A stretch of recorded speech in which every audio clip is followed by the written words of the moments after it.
What's up, everyone? My name is Ale. Welcome back to my world of stocks, and welcome back to my 3 stocks on sale series, where I look at all of the current market volatility. Obviously, a lot of stocks have been crashing, and I try to give you guys 3 new stocks to consider as they fall. Now, these are stocks that have been crashing by really large amounts recently, but these are also companies that have very strong businesses and that are either already dominating or at least have the future potential to dominate their respective markets. And to make things even more fun and interesting, I specifically choose one low risk stock, one medium risk, and one high risk stock to give you guys an even broader range of risk versus reward depending on what it is exactly you're looking for in the market. As always though, I just do this for fun to give you guys some different stocks to consider and to look at. At the end of the day, you have to do your own research and make your own decisions.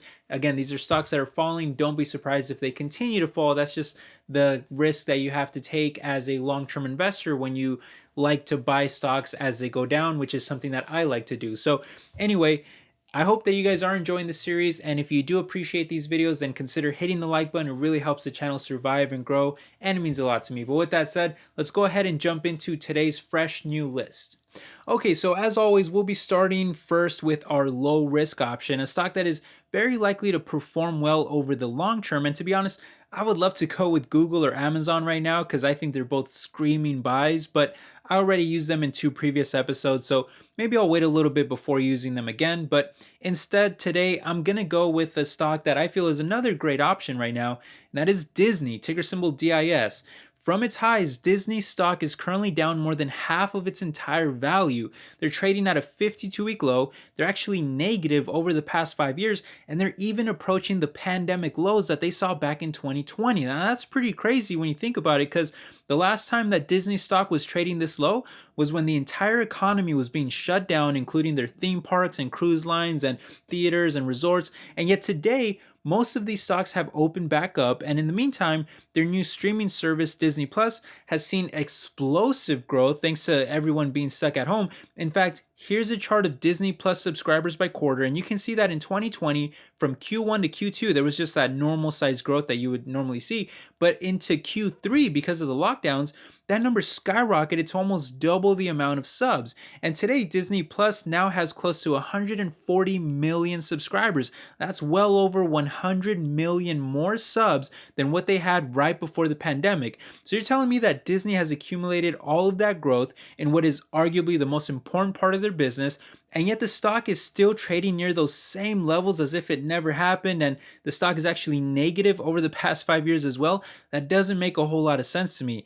Now, when you look at their financials, of course, they had a large dip in 2020, but over the past year, they've already recovered to a new all-time high, and going forward, they're expected to grow sales this year by over 50% and then still do double-digit growth of over 12% next year as well. And it's not just sales growth that they're seeing, but it's also profits too, with EPS expected to grow on average by over 40% in the next 5 years. Compare that to the less than 2% that they saw in the previous 5 years. And the result of that growth, along with the falling stock price, is a valuation that I think is dirt cheap right now. Their PEG ratio is well below 1, which is generally considered the standard for a stock being considered undervalued over the long term. Anytime that it trades below 1, that's generally considered a good value. It's also significantly lower than where it typically trades, and it was more than 5 times higher just about a year ago. I'm not saying that this automatically makes Disney a buy, because there's certainly still some significant risk coming from like the backlash over them getting so political lately and alienating part of their fan base.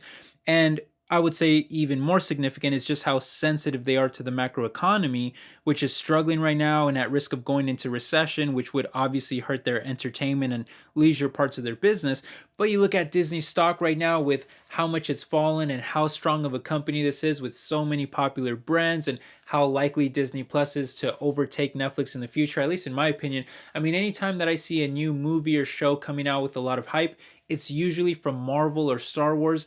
And then Disney, of course, still has all of the family-friendly content, so many household strong brands, very popular brands.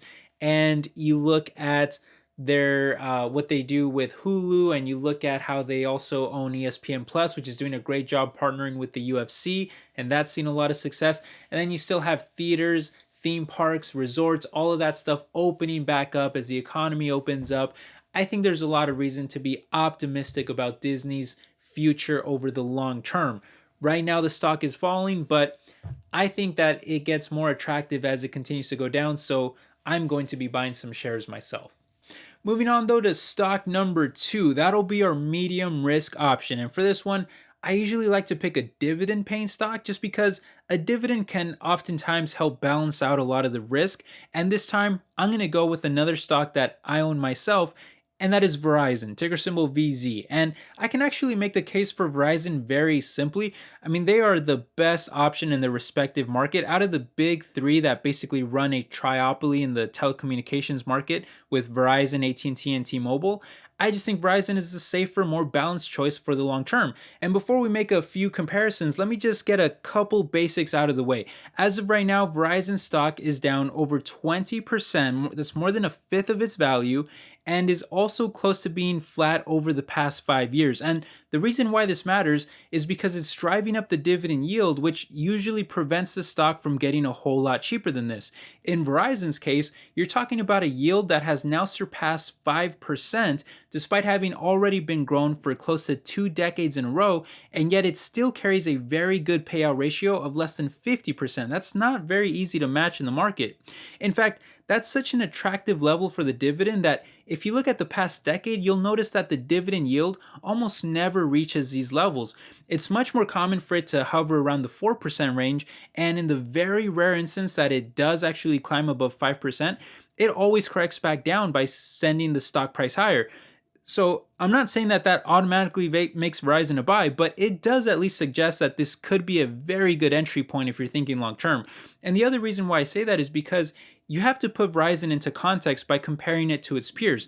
First of all, T-Mobile doesn't even pay a dividend. So if you're looking for one, then that alone would automatically eliminate them from the equation. But compared to AT&T, they used to have a higher yield of over 7%, AT&T did, and I actually used to own them for that reason, but that all changed when they recently cut their dividend.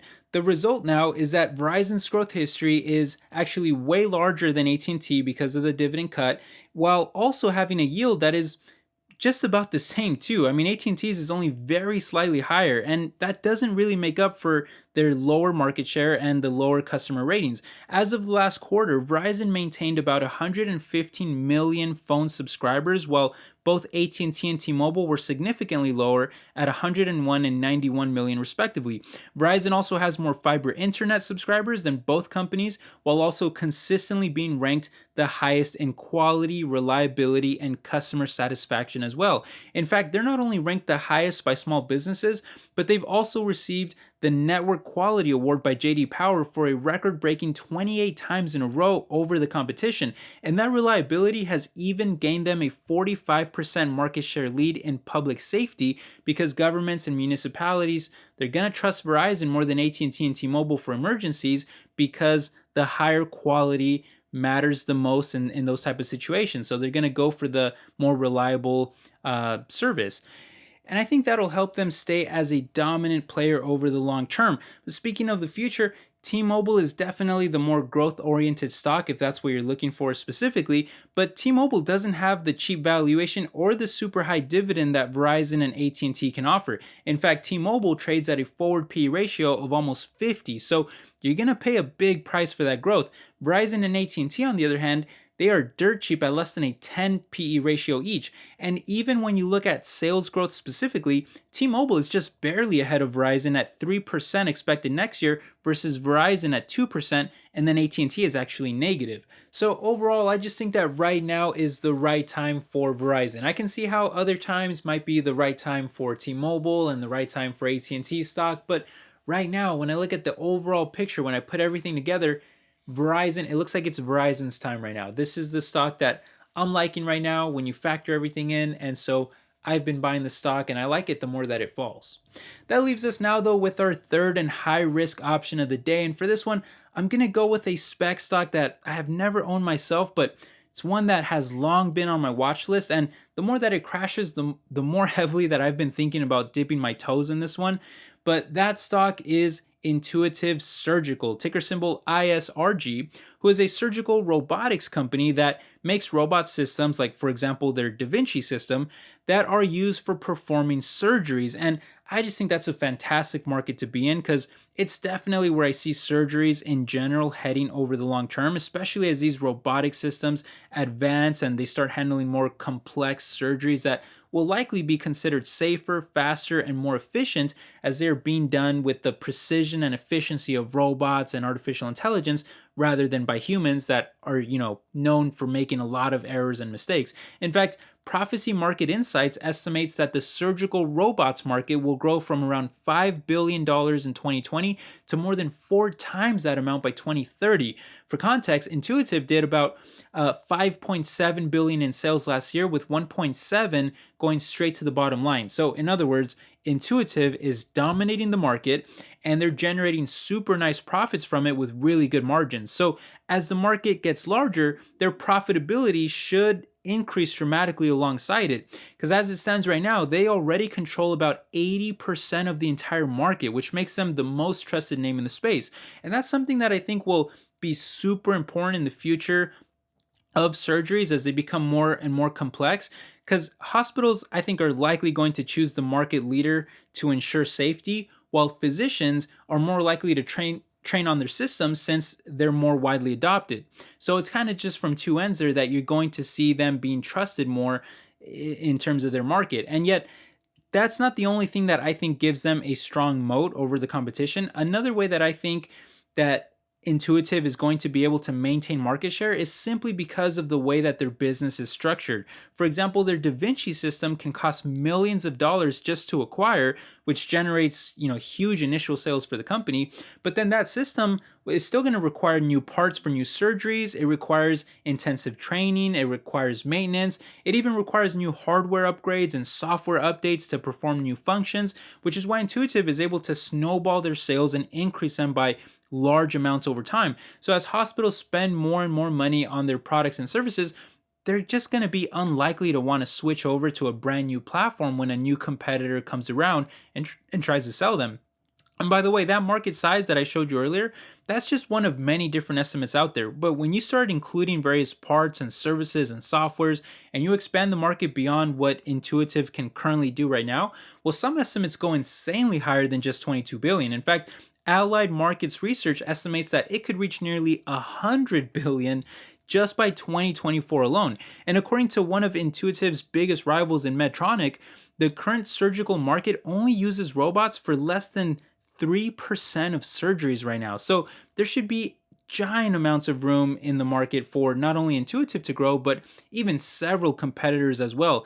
And that's mostly what we've been seeing in their financials. Even with how horrible the economy is right now, and with all the disruptions from the pandemic and all the lockdowns that sent tons of hospitals, into bankruptcy pretty much, because a lot of people were just not going to the hospital. They were avoiding surgeries, things like that. Well, their sales are still expected to grow by double-digit percentages both this year and the next. And yet, despite all of those pros, the stock has actually crashed now by about half of its entire value. That's pretty crazy. However, unlike the other two stocks in today's video, this is a crash that I actually agree with. See, the reason why I haven't purchased this stock yet myself, and the reason why I still consider them to be highly speculative and risky, is because of the sky high valuation. Even after that gigantic crash, their forward P ratio is still close to 40. That is so expensive, and it's not likely to come down fast until the economy really starts to roar back up again. So you might have to sit on this stock if you buy it for maybe a few years until you see some really big gains. That could be one scenario. And that's, of course, if that even happens. But again, I think with Intuitive, you're getting a high risk speculative stock. But if you're in the market for that, I think Intuitive is one of the best options out there. I mean, with them, at least you know that you're getting the market leader in a market that is very likely to get insanely larger over time. So as far as like a spec stock goes, I think Intuitive is right up there and should definitely be considered. For me personally, I just can't afford to buy any more spec stocks at the moment. I already have too many in my portfolio.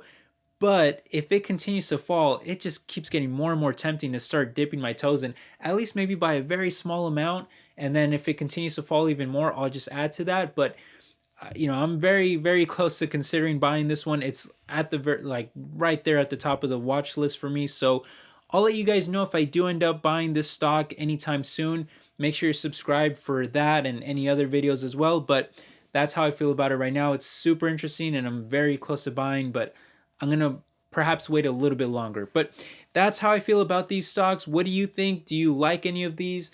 Do you are there any other stocks that you think should have made the list? Let me know down in the comment section. I might include them in a future episode of this series. And yeah, I guess that's about it. Do you agree or disagree with anything I said? Let me know down below. Thank you so much for watching.